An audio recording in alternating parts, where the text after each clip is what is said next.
I'm at the Mexican U.S. border, Eagle Pass, Texas, and you can see illegal immigrants that are trying to get across. This happens on a daily occurrence. It shows more than ever that in Washington we have to get a handle on this. Biden administration must do their work and make sure that we secure borders. And we will be talking to that gentleman shortly. Welcome to the second hour of Sunday Agenda. I'm Lydia Serrani. And as you just heard, that was Alabama Republican Congressman Robert Ederholt shining a light on the steady flow of illegals crossing into America through our southern border. A historic visit by 60 members of the House Republican Conference to Eagle Pass, Texas on Wednesday. Meantime, Joe Biden has yet to even show up. If anything, he's expected to go for a photo op. Illegal border encounters, they are shattering records. Are we finally going to see this stop the flow of all these illegals? Let's talk to the congressman right now. Congressman, welcome to Sunday Agenda. Oh, thanks. Great to be with you.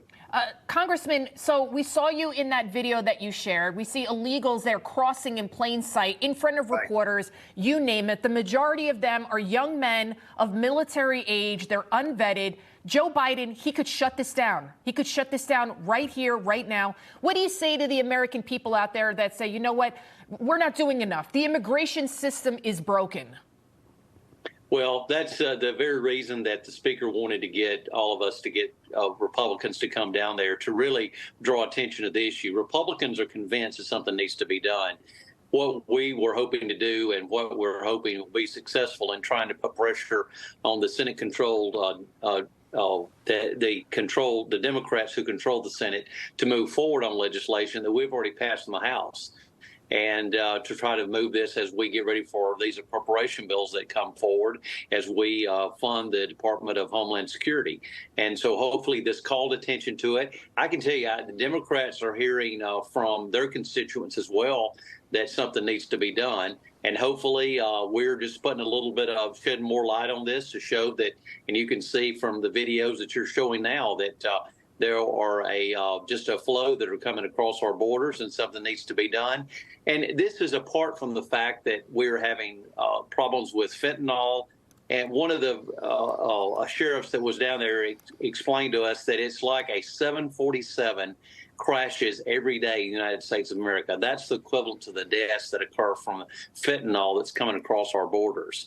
And if a 747 was crashing every day in this country, you know that everyone would be alarmed. And then you've got the trafficking issue that's happening, where the sex trafficking is being, just an overwhelming business for these cartels. And matter of fact, it's estimated there where we were on the border there at Eagle Pass, there is the cartels makes approximately $32 million a week on illegals that are coming through the border. So something's got to be done. If our borders are not secure, our nation is not secure. And that's why we've got to act when we get back to work this week. When you look at the number of people that are illegally crossing into America, I mean, we're talking some estimates of 11, 12 million people. Their population's more than 17 states combined. And just last month alone, more than 300,000 were encountered. I mean, and that's that we know of, right? Because God only knows how many more there are. And then I want you to take a listen to this, Congressman, with Secretary Alejandro Mayorkas and what he said to Morning Joe. Take a look. Okay. Border Patrol in the month of December processed more migrants entering the United States illegally than any month in the history of that agency. Why is that happening? How do you explain it?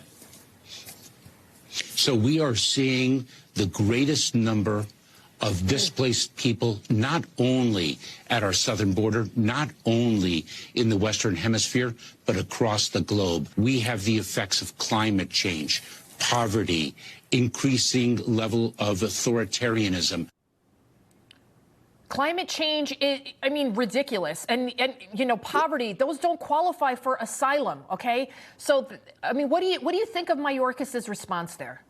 Well, I can tell you that when we go back next week, the Judiciary Committee is looking at doing a removal from office or an impeachment of Mayorkas. I am not on the Judiciary Committee, but I understand that they are moving forward on that as quickly as possible.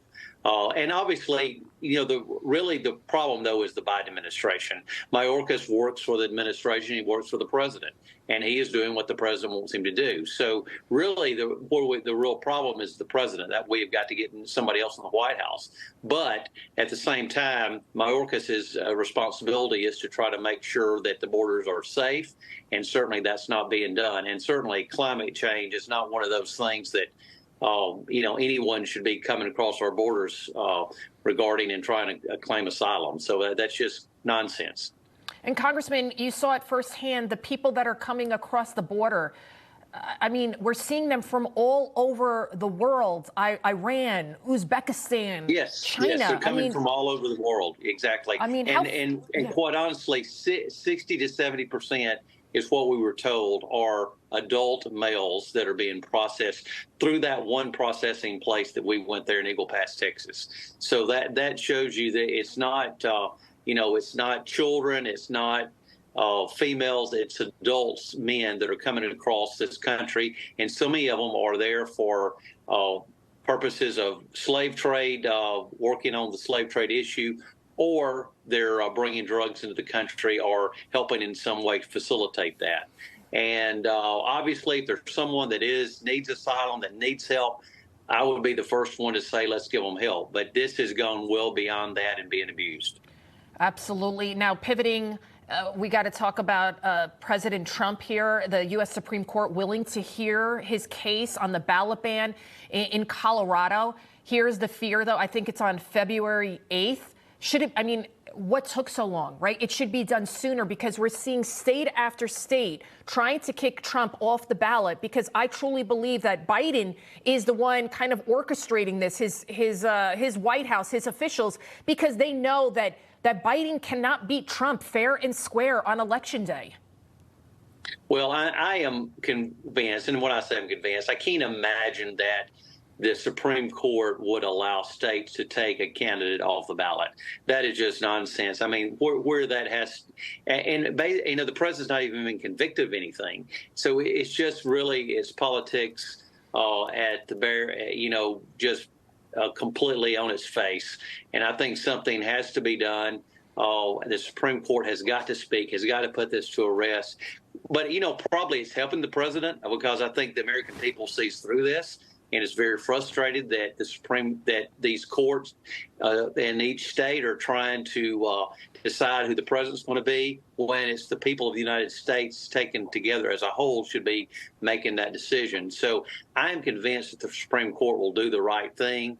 And at the end of the day, they will say that a state does not have the right, or some Secretary of State from a particular state like Colorado can make the decision just to take someone off the ballot because they feel that they're not qualified. It's unbelievable. Thank you so much, Alabama Congressman Robert Aderholt. Thank you so much, sir.